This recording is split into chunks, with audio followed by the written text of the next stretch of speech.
I'm Seth and this is Acquired Salary. In today's video, I'm going to discuss and react to established context video on how Costco mastered capitalism without being greedy. Before we get into it though, if you're new here, welcome. I appreciate you taking your time to watch. With that, let's jump into things. Costco isn't just a store, it's a phenomenon. It's a business where customers pay for the privilege to shop. Their employees are some of the happiest in retail, and the competition is constantly left scratching their heads wondering how they're getting beat. We have a responsibility to figure out how little we can make off of a product instead of how much we can make a product. With over 250 billion in annual sales, nearly 900 warehouses across the globe, and an extremely loyal membership base, this retail giant has mastered a formula few have been able to replicate. But what So from that standpoint, just on the fundamental business approach, they're going not on high margin, they're going on low margin, high volume. And yeah, I think people appreciate that.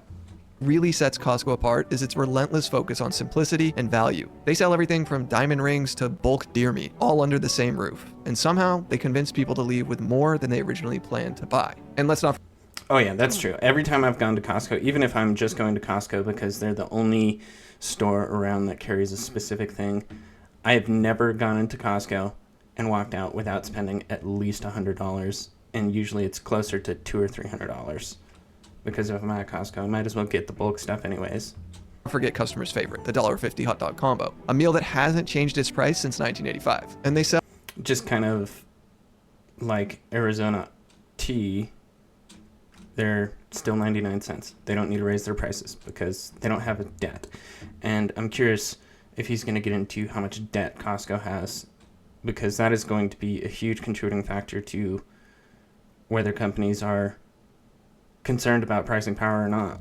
sell over 130 million of these hot dogs each year. Now, in an industry defined by thin margins and cutthroat competition, Costco doesn't simply operate, it dominates. It's the third largest retailer in the US, only behind Walmart and Amazon, both of which largely have Costco's founders to thank for their early success, but I'll get to that in a moment. So how did Costco turn a wholesale shopping warehouse into a cultural and financial phenomenon? Well, the answer lies in a mix of brilliant strategies, a rebellious disregard for conventional retail wisdom, and a history that's rooted in truly respecting their customers. So let's dive into the subtle brilliance behind Costco and why I believe it's the pinnacle of capitalism done right. In some ways, They also have a lot of security at Costco, considering the fact that you have to have a membership to get in.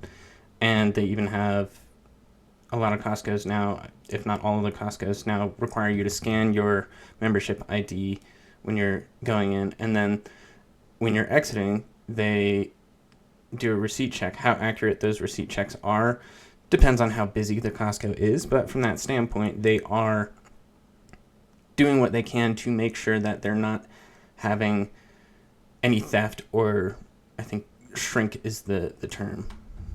the story of Costco is really about the learnings from the 30 plus years of experience in the retail space. Because while Costco was initially founded in 1983, the reason why the business even exists is because of one of retail's most influential people, Saul Price. In fact, Sam Walton, the founder of Walmart, is quoted saying that he stole more ideas from Saul than anyone else in his business career. And he wasn't lying. Sam's Club. And I think that's something that we see all the time in industry is you have these great innovators and then people try and copy and refine what the innovator has done. And that's where the glory of capitalism comes to light, because if you can take an idea and refine it and make it better, then if you truly make it better for the customer or the consumer, then you're going to become more successful and stamp out the competition.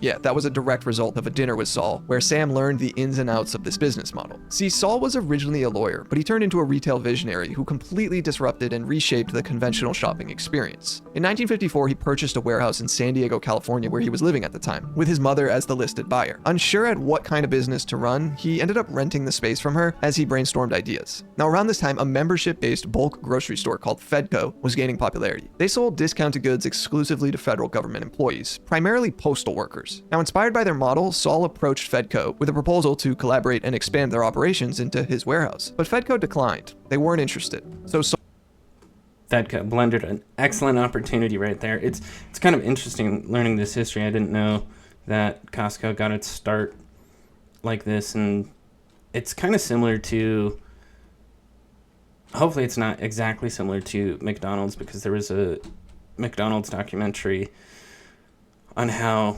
McDonald's became the mega corporation that it is today, and kind of had a similar start to like that right there.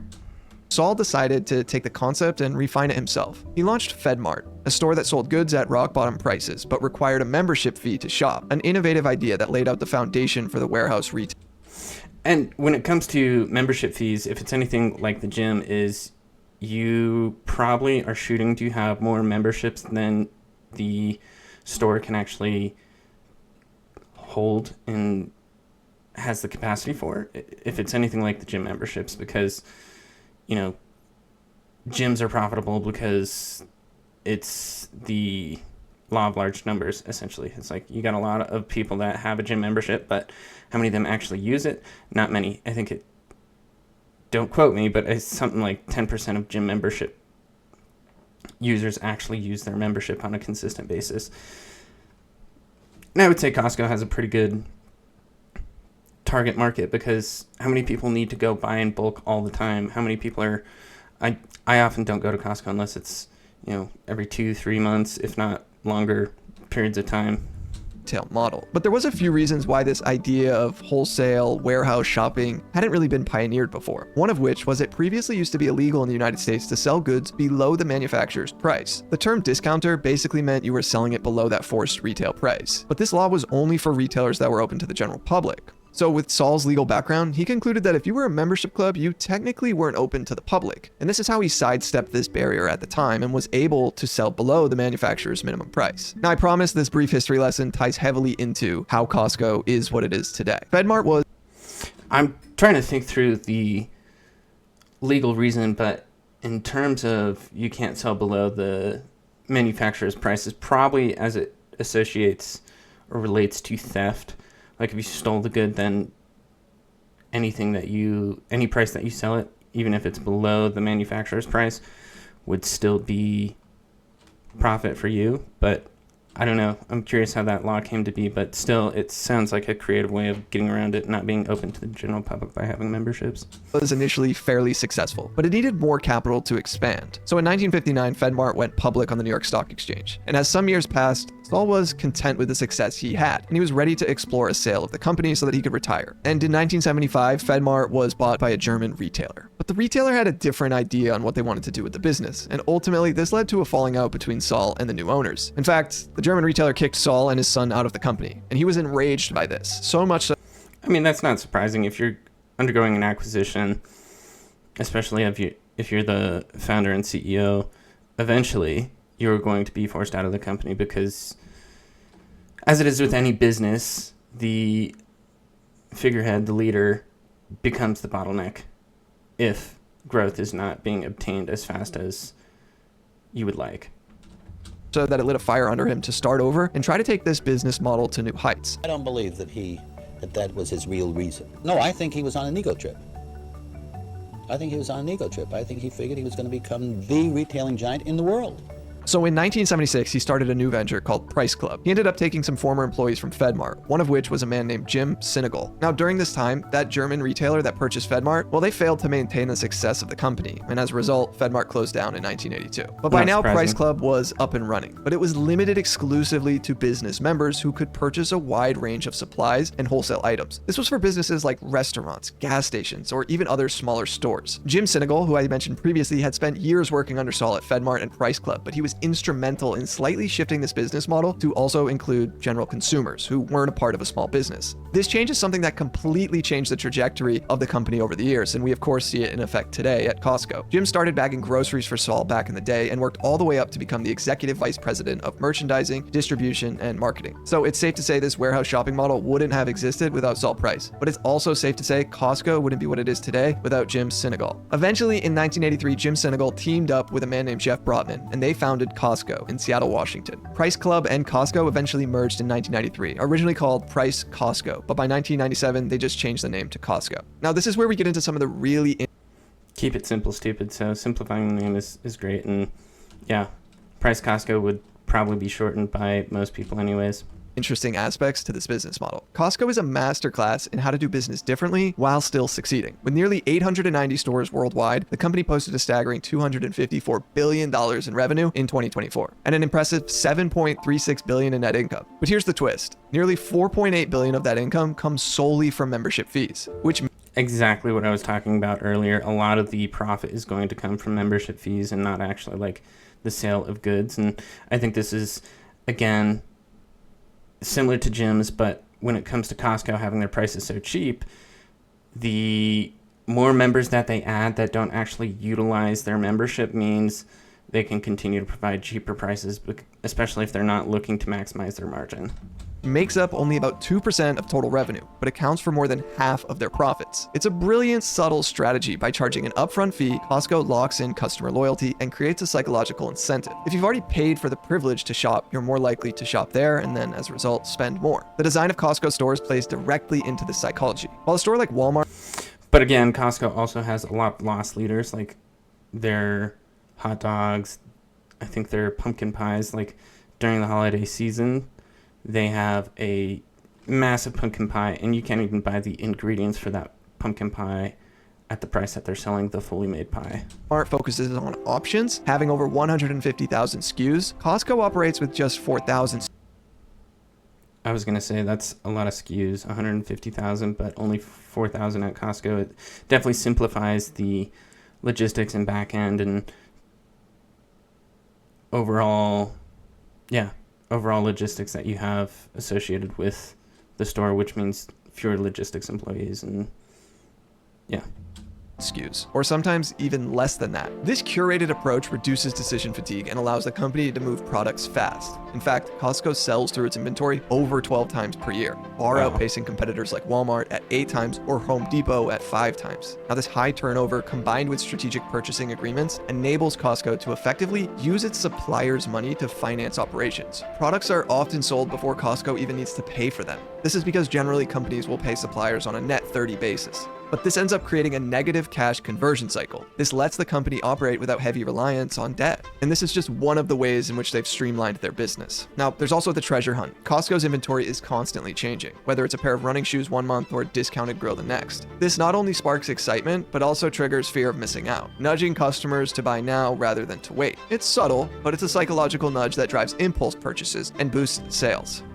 Yeah, it's a little bit of FOMO in terms of, oh, I don't know that I'm ever going to be able to get this incredible deal on this product if I don't buy it now because it might not be in inventory later. Costco has a limit on what percentage they will mark items up at, and in their store, it's hard capped at 14%. The exception to this principle is that on their private label brand, Kirkland Signature, they will mark up to 15%. Now, to be clear, and the private label brand, Kirkland's brand, is going to have, if it's anything like other private label brands, it's going to be cheaper to manufacture. So from that standpoint, that's why I can't remember Target's brand, but Walmart's brand, Target's brand, Kirkland, they're all going to be cheaper because the supply chain is internalized and there's fewer external markups. So during that process, if it feeds through the entire supply chain, that's how you get higher prices for brand names. These percentages aren't what they increase on every product. It's up to 14 or 15%. Now, if we were to compare that to a typical department store, it's common for them to have a 50 to 100% markup, depending on the product, of course. But even a discounter store like Walmart marks up around 25%. And Jim Sinegal has an amazing quote when it comes to prices. He said, "You could raise the price of, say, a bottle of ketchup to $1.03 instead of $1, and no one would know. Raising prices just 3% per product would add 50% to our pre-tax income. Why not do it? It's like heroin. You do it a little and you want a little bit more. Raising prices is the easy way." What also is super... Exactly. And this is what we've seen in a lot of fast food companies and just a lot of companies in general is they had a lot of pricing power during the inflationary period right after COVID. And so they took advantage of that. And now they're starting to run into no longer having that pricing power, having to add discounts, add promotions. And you can even look into the car industry right now. The car industry is kind of collapsing. I think the most recent CPI read showed down 3% on used cars, and then new cars, again, aren't doing great. And even as we're in the new year, there's a lot of 0% financing options available because they're trying to move inventory. Super interesting is Costco is not loyal to one specific brand. That's solely because they're constantly looking for the best value for their customers. But also, in doing so, this created an opportunity for their own named brand products, known as Kirkland Signature. Kirkland has some wild aspects to it. First of which, when deciding whether to make a private label product, Costco says it has to be as good or better than the other named brands. It also has to save customers at least 15 to 20% on the private label when comparing them to. If you think about Kirkland Signature golf balls, they're essentially Pro V1s, but I don't know if it's like half the price or something like that. And yeah, that's greatly appreciated.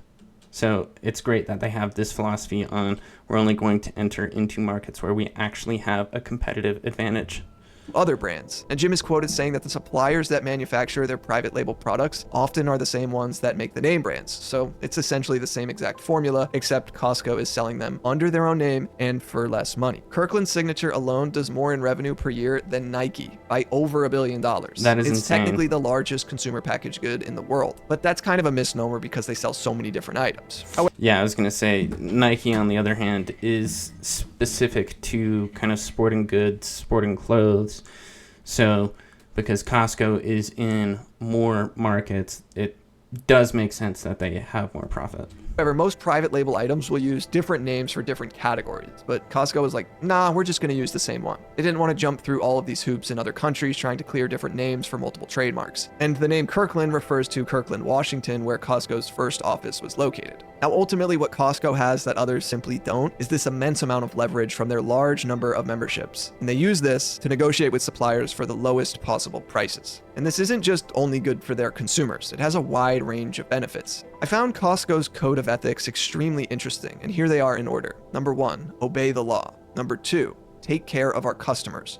Number 3, take care of our employees. And number 4, respect our suppliers. They say if we do these. That is an excellent code of ethics. I mean, obviously you want a company to obey the law, which is great. But then again, if you think about it at the very start, they kind of got their start in FedMart by creatively going around the law. So that's still, it is great to see that they have this in their code of ethics. And then obviously if you're a for-profit company, you're always going to need to focus on your customers. And then at the same time, who's serving your customers, your employees, and then respecting your suppliers. Again, they understand capitalism entirely. You've got laws and regulations that you have to obey. You have customers that you have to take care of. You have employees that are serving your customers that have to be happy to be there. And then you have suppliers that are enabling you to sell goods and services. These 4 things throughout our organization, then we will achieve our ultimate goal, which is to reward our shareholders. Notice the difference in the words around taking care of their customers and employees, but using the word respect for their suppliers. Now, this is largely due to Costco's track record with how they deal with their suppliers. When it comes to, yeah, you have to respect your suppliers, but you don't have to take care of your suppliers. You are providing your suppliers income, and they're providing you a product. So there has to be that mutual respect, but you don't have to take care of your supplier. Your supplier has to be self-interested in staying in business, so they shouldn't enter into any deals that are not going to be beneficial to taking care of themselves. They are known to be tough but fair with them, and this is ultimately so they can keep prices as low as possible for their customers. Costco doesn't like it when prices increase because they know that affects their precious business model. They want prices to stay as low as possible because ultimately they make the bulk of their money off of their membership model, not the margins on the goods. And the memberships fuel a volume business, not a margin business. Exactly what I Better said the at the beginning. prices equal more volume, which in turn creates more memberships or renewals on memberships, which by the way has an extremely high retention rate, especially for a subscription-based model. Costco's renewal rate is over 90%, That is which insane. is just insane. And I think this speaks to the level of value that Costco provides to their customers over and over again. Even Costco's workforce is part of this magic though. With an average hourly wage of $26 compared to Walmart's $19.50, Costco also offers perks like robust 401k plans, excellent healthcare, and a strong promote from within culture. I mean, they literally. That just goes to show that when you take care of your, I mean, yeah, they're taking care of their employees, which is extremely important. And this is one of the things that I think if you are a capitalist, and yeah, sure, you want to make money as a capitalist, but you also should have a higher good that you're looking to obtain, and providing jobs to people, not just providing jobs, but providing well-paying jobs that take care of your employees. I think that's also something that can be extremely impactful if you are supporting capitalism. Promote nearly 100% from within. Costco has built one of the most loyal employee bases in all of retail. Turnover among hourly workers is a mere 7% after 1 year. Compare that to the industry average of about 20%. Now this And compare that to Amazon's average. I can't recall what Amazon's average is, but it's something absurd like 50%. loyalty doesn't just cut costs, it reduces shrinkage, which is a term for lost or stolen items, which sits at a remarkably low 0.15% of sales. Exactly. And a part of the reason they have such a low shrinkage is because they have employees at the exit checking receipts and making sure that no items are being stolen. And thus creating a stronger customer experience. They have vice presidents of the company who began their career as a grocery bagger. And I gotta say, I love this for them. They also don't advertise, it's all word of mouth. And again, I think this goes to show, obviously, I'm sure the people that are sitting in vice president seats and that sort have been with the company a very long time, but at the same time, it means that there's no cap per se. Like, you can become successful if you put in the work, which I love that, especially with this company. Not every company seems to support that, especially as H-1B is in the news all of a sudden. There seems to be a lot of companies that are hiring through H-1B because they want to pay a lower wage, and U.S. citizens are having to train their replacements that are in India or foreigners. And it's difficult to feel like you can get ahead when many companies make the decision to undercut their employees and not necessarily take care of them. Brilliance lies in its ability to combine simplicity, efficiency, and psychology into a model that seems too good to be true. But it isn't, because by doing less, they manage to achieve so much more. It's the ultimate paradox. And this isn't just a business model that benefits customers by delivering value, or even benefiting suppliers by moving inventory quickly. It's a strategy that has worked for everyone involved: employees, customers, and yes, even shareholders. Costco's approach is a rare example of capitalism at its best. Don't you view yourself as something of a renegade? Well, of course. I mean, first of all, paying high wages is contrary to conventional wisdom. And conventional wisdom in this case is Wall Street. Analysts seem to be the only critics of Costco and Senegal. They think the company could make even more money if it paid its workers less. Wall Street is... Yeah, sure, they could make more money if they paid workers less, but how long is that going to be sustained? And if you think about it in terms of the best of the best, most innovative companies, the most innovative companies understand that you need to pay your employees well, and if you pay your employees well, you're more than likely going to attract employees that accomplish more and do better for your company. It's something that I've talked about in previous videos, but if you pay 150% to hire an A player versus paying 80% to hire a C player, the A player is going to make their weight in gold because they're going to accomplish so much more than even 3 C players. in the business of making money between now and next Tuesday. We're in the business of building an organization, an institution that we hope will be here 50 years from now. And paying good wages and keeping your people working with you is very good business. Proving that a company... And I think from that standpoint, it's going to be interesting to see how Amazon combats the fact that they have churned through so many employees. Like, at some point, Amazon is going to have to take a hit to their net margins because they're going to have to pay employees more if they want to have the same sustainability that Costco has. Company doesn't have to exploit its workers or customers to achieve massive success. Costco stock has done extremely well over the years. If you were to have bought a share of Costco stock 10 years ago in 2014, it would have cost you around $140 a share. Today, however, that same share would be worth nearly $1,000. That's Wow. an increase of over 600%. I actually had a guy recommend Costco stock to me years ago, and I really wish I took him up on it. Now, even in spite of Costco's model being proven to work in other countries around the globe, which I should add came as a surprise to many, Costco does face some potential problems. problems in its future. Competition like BJ's Wholesale Club on the East Coast, Sam's Club, and Walmart, as well as e-commerce websites like Amazon, are all competitors of Costco. And some of these companies do yield advantages in certain sections of their business, particularly in e-commerce. It's estimated that the median age of a Costco member is around 50 years old. Some analysts would argue that they would want that age to be a bit lower. Costco has had to also make more of an effort over the years towards sustainable practices and adding organic food options to reach more of the millennial customer base. But Yeah, I think in terms of adding the organic food is going to be beneficial to getting that average demographic down, but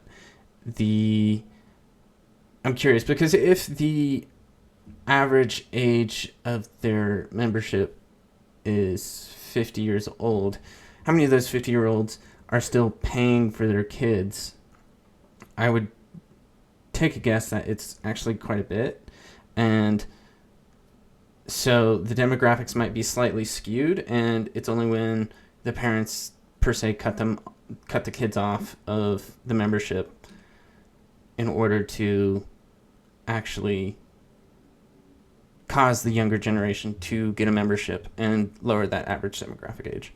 As of recently, they've made a real effort to crack down on membership sharing, similar to Netflix's password sharing enforcement. They did this while raising the price of their memberships recently. The standard Gold Star membership was raised from $60 to $65, and their executive membership was raised from $120 to $130. Now, this was the first price increase they had taken in over 7 years. But subscription fatigue is becoming a real thing, and we're being inundated with more subscriptions now than ever before. So while Costco's membership seems like a great deal for their customers, there's no doubt it will have to continue battling with other subscription models today. Now, I recently covered the insane business behind the $1.5 trillion subscription economy and how it's becoming more and more. Yeah, I think this is a great video. I definitely cut out a little bit, so I recommend you go check it out. Again, this is established context. His link to the video is going to be the first link in the description below. But I'm curious, what do you think? Please share your thoughts and comments in the comment section below. And if you've made it this far into the video, you may as well subscribe to the channel so you don't miss out on future videos just like this one. Until next time.